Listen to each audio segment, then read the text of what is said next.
Good. We're live. Episode 44, right, Nico? Episode 44. I hope so. It's been so long. Episode 44. It has been a while, but we are back, baby. Let's do this. We got a couple stories to go through, yeah, appreciate you guys. For those who listen, the 10 of you guys. If you haven't subscribed, subscribe. Like the video, helps us out. We appreciate you. We're going to go through a couple stories today. Obviously, there's been a lot that's happened in the last 2 weeks with the recent storm that we had. So we're going to talk about that.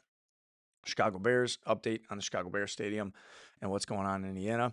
A little bit going on with St. John and Fransiscan and what they've got going there. And we're talking about some record high real estate sales in Northwest Indiana that are pretty cool to talk about. So we'll start first with Nipsco. A story came out last night, which today is August 26th. So this is going to be probably a couple days after when you guys hear this, but this came out last night on August 25th after 6 p.m. Northern Indiana Power restoration 99% complete after the storm. Now, for those of you that don't know, which everybody knows, on August 11th, we experienced a derecho, or derecho, as white people will say.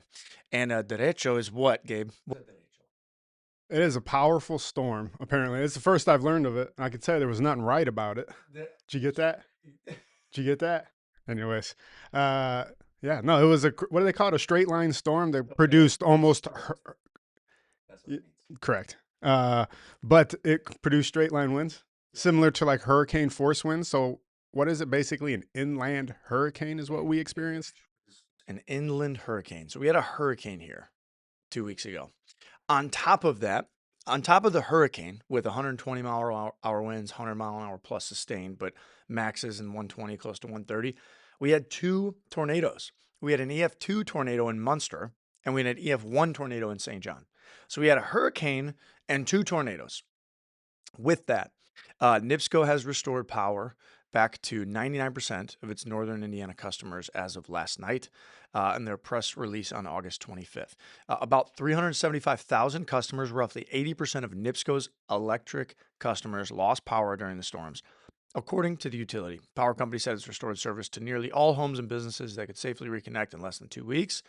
This was the worst storm damage we've ever seen, in a quote from the president and CEO, Vince Parisi. Thanks to the thousands of workers working around the clock, restoration is complete, now focused on supporting communities that are still recovering. More than 4,000 Nipsco employees, contractors, mutual aid workers from 14 different states assisted in the restoration. First responders, law enforcement agencies, of course, also supported the work. Yada, yada, yada. A lot going on. Gabe, take it away. Where do we start? Obviously, there was a lot of people were frustrated not having power. Took me, how long did you have power out? It was 2 days only. 2?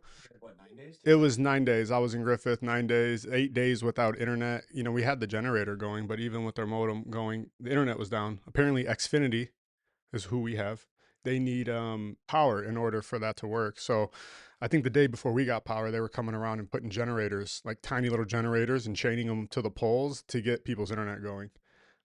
So that was interesting. But obviously, for the first 4 days, my phone didn't work. I was in a complete blackout. I had no cell service. I had no internet on my phone. So it was like being completely in a black zone.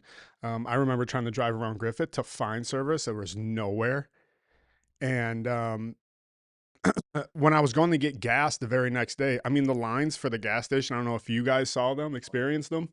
It was unbelievable. There was one gas station around me across from the Hard Rock Casino on Burr Street that was open, and the car line went as far as you possibly could see. So I ended up parking, running across the street and filling up my gas. But in that one specific spot, my phone worked. So I remember standing in line, reading Facebook, or looking at Facebook, and a lot of the town people talking about updates. But here's where it gets interesting. A lot of people were complaining about Nipsco.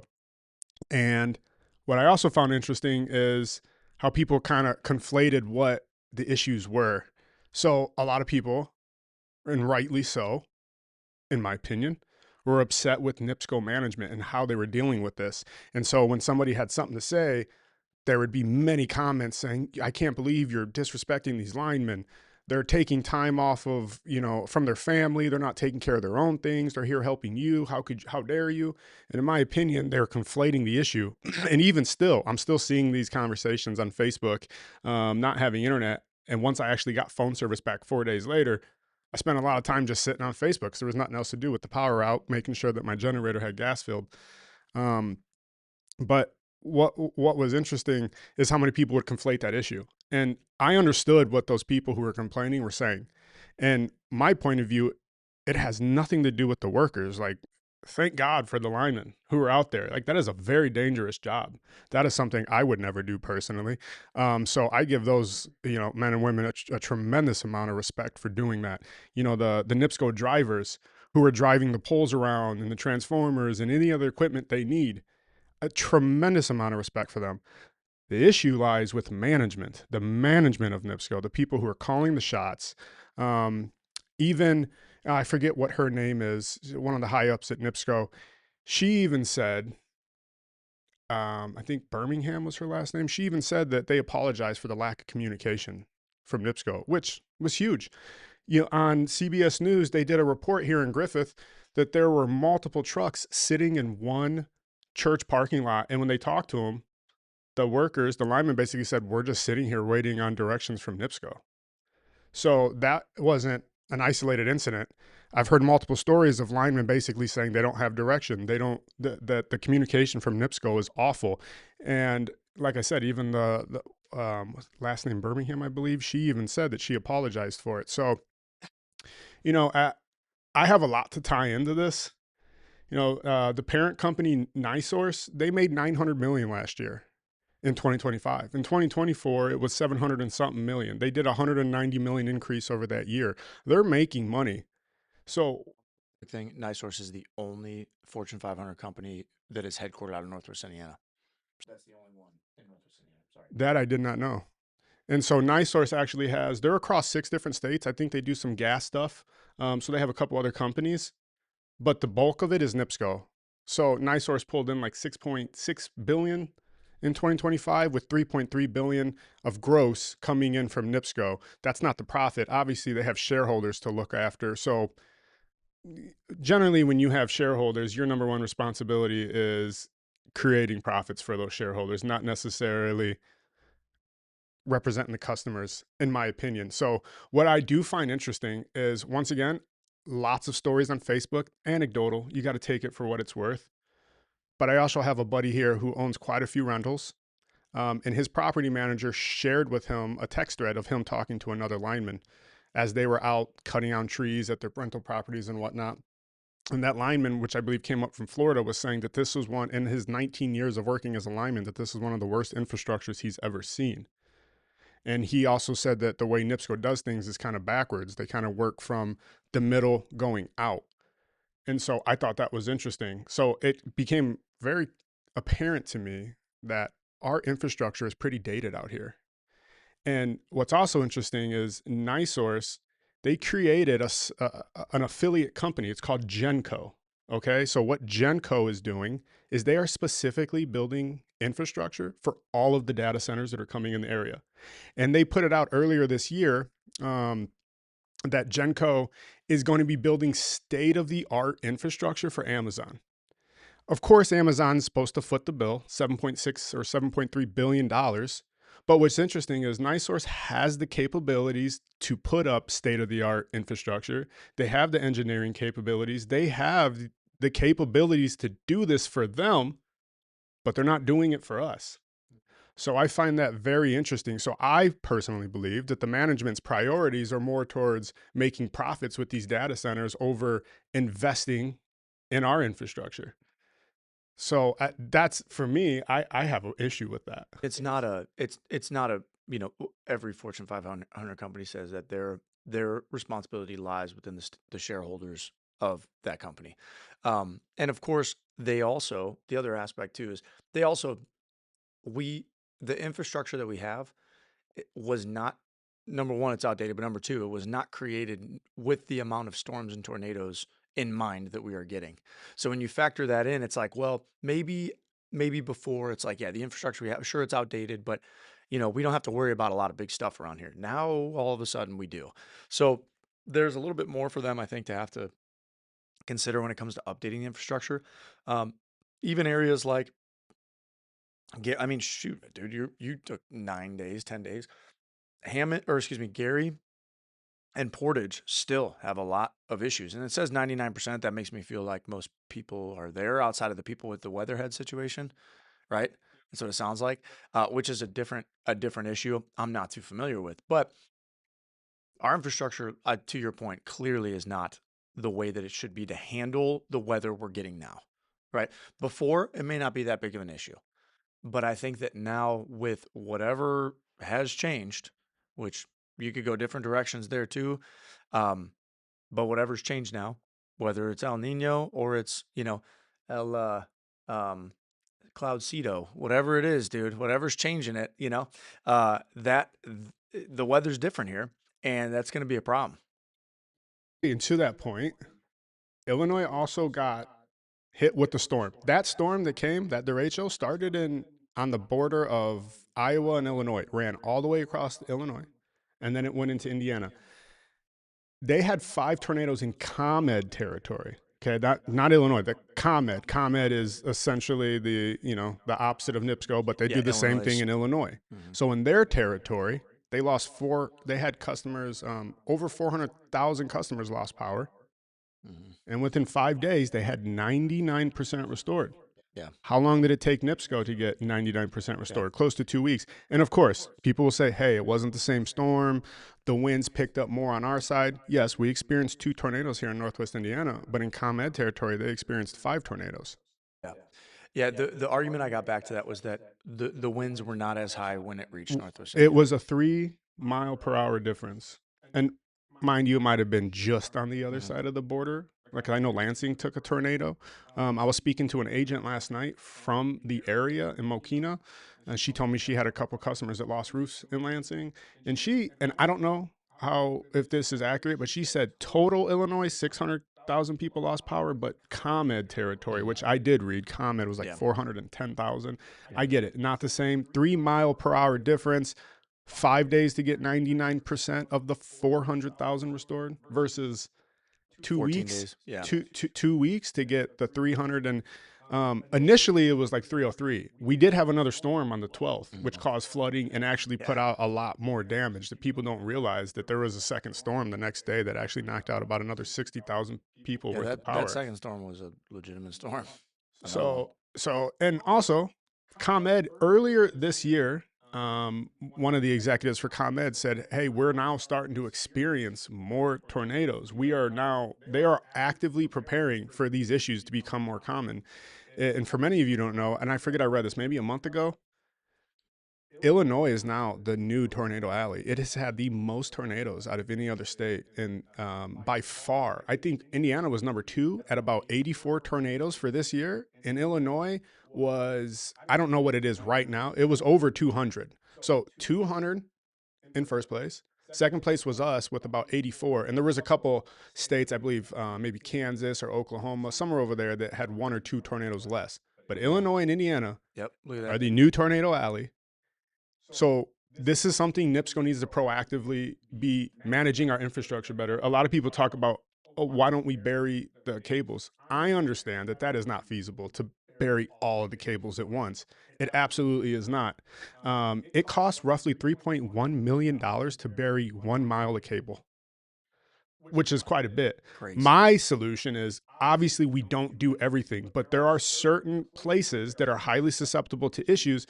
And one of the things that some of these workers brought up is there's all of these power lines in people's backyards that they can't get to. They have to knock down fences, which, think about how much time that takes. Yep. So what if we started there? What if we started with the power lines that are the most hard to reach? And obviously we don't do it all at once. Do a little bit year by year, such as they do in Florida, multiple places in Florida. They do a little bit every single year. Why don't we start there? Yeah. 2026 tornado count, 202 plus confirmed, 221 reports in Illinois, shattered its all-time record, which was 142. So there's 80 more tornadoes this year than the record previously in Illinois. And Indiana's number 2, 79 confirmed, 107 reports, broke its previous state record set in 2011. Then Missouri 82, Mississippi 82, Iowa 71, Oklahoma, Texas, Wisconsin, Ohio, Virginia. Why is it that when I think of tornadoes, I always thought of Kansas, Oklahoma? Why is Kansas isn't even on this list, right? Wasn't that one that I always you guys used to always think anyway. What's that? Is that from the Wizard of Oh, we're not in Kansas anymore? Yeah, so this I mean that's wild, dude. The strongest one of the year was an EF4 in Oklahoma, so they're still producing the strongest ones. But regardless, to your point, from a management perspective, Indiana and Illinois and Nipsco needs to look at very like the most important infrastructures, which I'm sure they have to be talking about this now. Of course, there's And no way that they're not. They have to be. But you look at this and that's crazy, dude. That's wild. Do you have anything else on this? Because I don't. I mean, I could go on I and know on, you but could. I'll stop. I think we get the gist of it. In my opinion, the management at Nipsco is prioritizing other things. Therefore, we just weren't ready for this. Once again, I understand it's like a 1 in a 100-year type of storm. Yeah. Something we'll probably never see again. Maybe, who knows? Hopefully, we don't see it Hope again. not, bro. The way things have been going lately, you never know.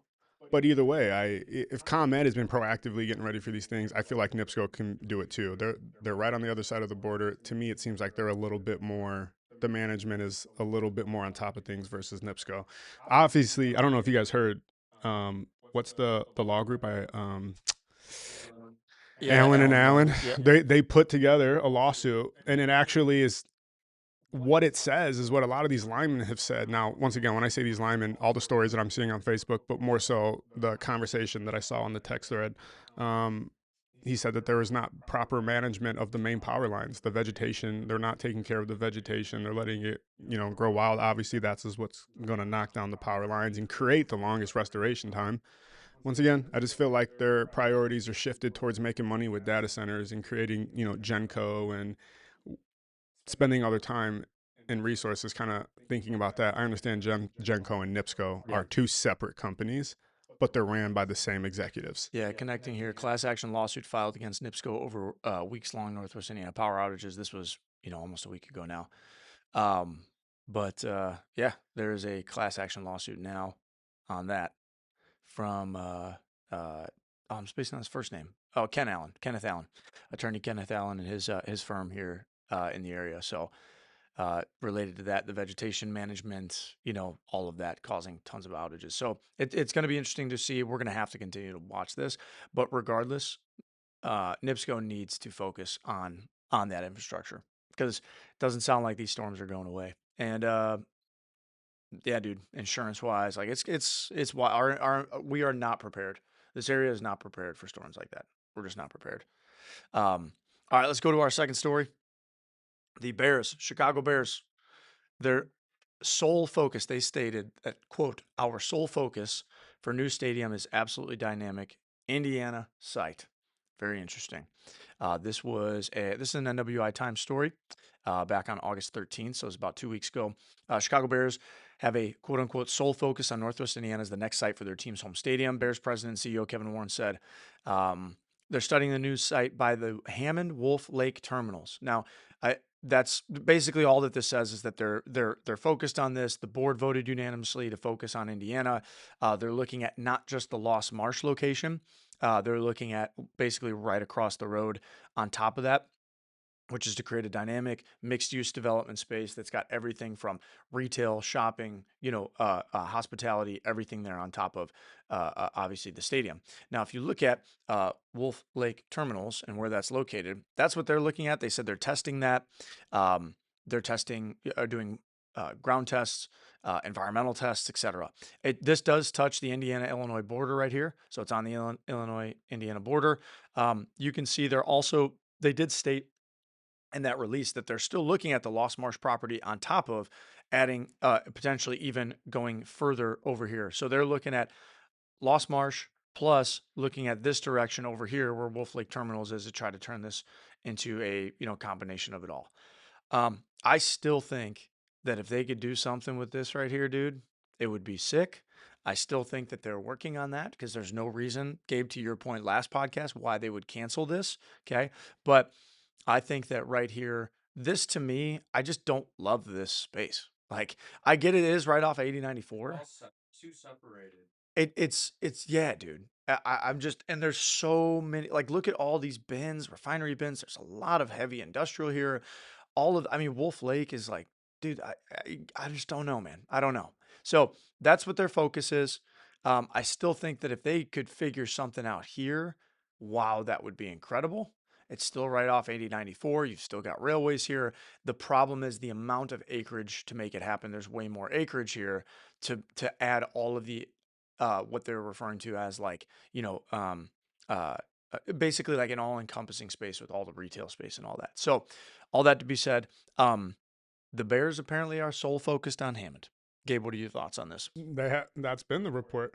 Nothing has changed since the last time we talked about That's it. right. The sole focus on Hammond. Now read between the lines. When they were talking to Mr. Warren here, and they kind of brought up what's going on with Illinois, they said, "Hey, we don't have a deal with Illinois," and then they also said, "We have nothing in writing." So that one line to me basically means it's still in the air. I'm for sure they're still talking to the officials in Illinois to get this going. Yep. They're just waiting for something in writing. This is my opinion. Could be wrong. I think the odds of it being in Indiana have gone up slightly since we've spoken last, just because of the time. Yeah. They're still focusing on Indiana, but I still believe that it is more likely that they build in Illinois and that they pull a last-minute deal out of their hat. So leading into the next story, Fransiscan Health is to open a new St. John facility in 2026. If you guys have seen on the east side of 41, basically across the street from the Shrine of Christ Passion, is a building that's been being built there. 2-story tall building. It's about 82,000 square feet, new Fransiscan Health facility. It's supposed to open this year in 2026. If you think about St. John, there's really not a lot of larger places to go to when it comes to health care facilities. There's a lot of small doctors' offices within St. John, but if you're going to a hospital, which it doesn't sound like this is a full-on hospital, but my guess is that maybe that's their goal ultimately, is to keep expanding to it, adding to it. But an 82,000 square foot, 2-story building for reference, the new University of Chicago in Crown Point's about 120,000 square feet. So this is about 40,000 square feet less. But in St. John, if you're going to the hospital, you're going to go to Dyer, Crown Point, maybe Hammond. There's a handful of different places that you'll go for different hospitals. So this right here, in my opinion, is a really good new development for St. John, just because you've got something right in there that's going to give access to people for different types of healthcare. Apparently, that's supposed to be done in 2026. There's going to have express care, primary care, specialty physician offices, diagnostic imaging, ultrasound, laboratory services, and the plan is to be done by the end of this year. So good development, in my opinion, when you look at, again, medical. You search in St. John, there's just small office buildings, outpatient spaces. You got anything on this? I agree with most of what you said. I lived off of 41 on 133rd for going through high school. I went down that way all the time. It's expanding like crazy right now with all the new developments in Cedar Lake, in St. John, off Calumet Avenue. And then now with the train line coming into Dyer, and I know eventually they're going to extend it going into Lowell. It's just going to keep getting built up right there. So it's a great place to put in a medical facility. 100%. You add more medical, like good medical space, newer medical developments there, plus that addition to, we covered this a few episodes ago, but that St. John Park. It's like these types of developments are really good for towns, municipalities. You can live there. St. John for the longest time has been really nice homes on cornfields, and so then you have 41. So it's like you got 41, you got shopping, and then there's nice neighborhoods, and then you got to go kind of like outside of that.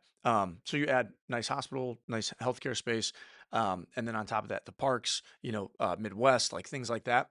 It just adds to the community. So I think this is great.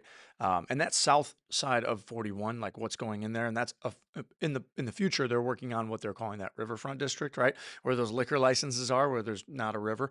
But there's going to be a riverfront district of liquor licenses and like nice restaurants. Schilling's got their hand in it. If Schilling has their hand in it, it's going to be nice.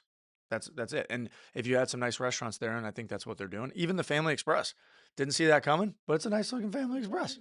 Came up fast on 231 and 41. It's nice. So, but from like there and you're going north all the way to like, where the Wintrust bank is going in on the corner. It used to be an old dental office, right by Avgo and all that. Like from there south to that Family Express, all that there that's being developed is all nice. It's a really nice corridor of commercial space. If they can get some new restaurants in there too, that'd be great. So I think St. John's doing some good stuff, in my opinion. Last, we're going to cover 3 record-breaking sales, residential sales in Northwest Indiana. So this is a Northwest Indiana Times story as well. LaPorte County mansion sells for $5.1 million, second highest sale in Northwest Indiana history. Now, people hear $5.1 million. That is a big number.